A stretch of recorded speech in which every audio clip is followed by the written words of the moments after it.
Hey guys, Keaton here from TechSmart. Today we're going to be doing a highly requested video.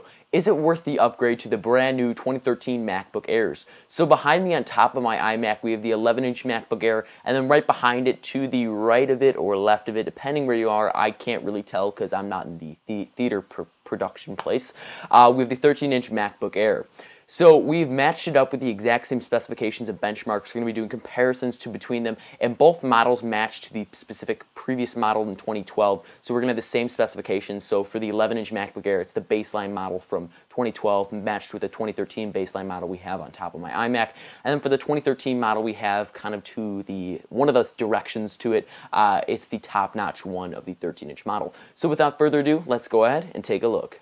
So before we hop into this video, let's go and talk about specifications. So for the 11-inch MacBook Air that we're going to be comparing to, so the 2012 model versus the 2013 model, the 2012 model features a 1.7 GHz dual-core i5 Ivy Bridge chip, 4 GB of RAM, an Intel HD 4000 GPU, as well as 64 GB of SSD storage. The 2013 model that is standing on top of my iMac here features a 1.3 GHz dual-core i5 Haswell chip, 4 GB of RAM, the Intel HD 5000 GPU, as well as 256 GB of SSD storage. So on the other side of the spectrum here, we have the 13-inch model MacBook Air. So we have the 2013 model, it's on my desk, it's playing a safer game versus the 11-inch model. And then we have the 2012 model. So the 2012 model starts off at 2.0 GHz, it's a dual-core i7 Ivy Bridge chip. It features 8 GB of RAM. It features the Intel HD 4000 GPU, as well as 512 GB of SSD storage. The 2013 model, again, it's on my desk, it's chilling like a villain. It features the 1.7 GHz dual-core i7 Haswell chip, 8 GB of RAM. It features the Intel HD 5000 GPU, as well as 512 GB of SSD storage. So up first is the 11-inch model. So we tested it with Geekbench and Cinebench, but for the Geekbench scores, the 2012 model received a score of 5,770, and the 2013 model received a score of 6,773. Pretty substantial here, and it's about 1,003 points in between. So yes, I can do math, and this is something you're going to want to consider when making a decision. So for the Cinebench one, it tests the GPU, and the 2012 model received a score of 15.9 frames per second, as the 2013 model received a score of 23.1 frames per second. So on the other side of the scale here, it's the 13-inch model. We cannot forget about the 13-inch model because it is pretty important, and again, size does matter. So for the Geekbench test, again, this tests everything on the computer and then gives it its total score.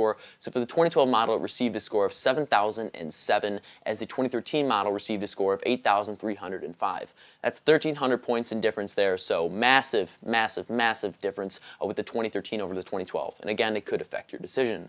For the Cinebench test, again, it's going to be testing the GPU here. The 13-inch 2012 model received a score of 19.4 frames per second, as the 2013 model received a score of 26 frames per second. So to answer the main thesis of this video, is it worth the upgrade? So from the 2012 model to the 2013 model in terms of the 11-inch MacBook Air, on paper, yes.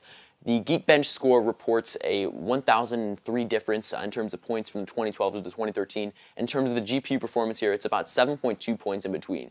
Those stats are absolutely substantial when you're editing or doing things like that. And if you're, just want to use this computer for leisure, obviously you can go ahead and stick with the 2012 model, you're going to be fine. But if you want to use this for actual performance, as much as I would recommend a MacBook Pro, if you want to use a MacBook Air, it's definitely worth the upgrade here, as those extra graphics and those extra points in the GPU side are really going to be helping you out a bunch.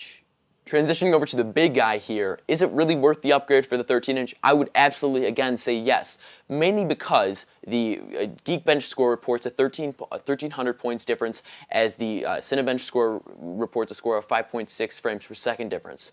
So again, Apple's obviously going to make it bigger with a new model, and I would consider that quite substantial depending on what you're doing. Again, if you're using it for leisure, stick with the model you have. It's not really worth the upgrade because you're not doing high-performance tasks. Again, I would recommend a heavier computer such as a MacBook Pro Retina, something along those lines, but if you really want to get a MacBook Air and, thinness matters to you, So in conclusion here, again, this is a video from just my perspective. You might think differently.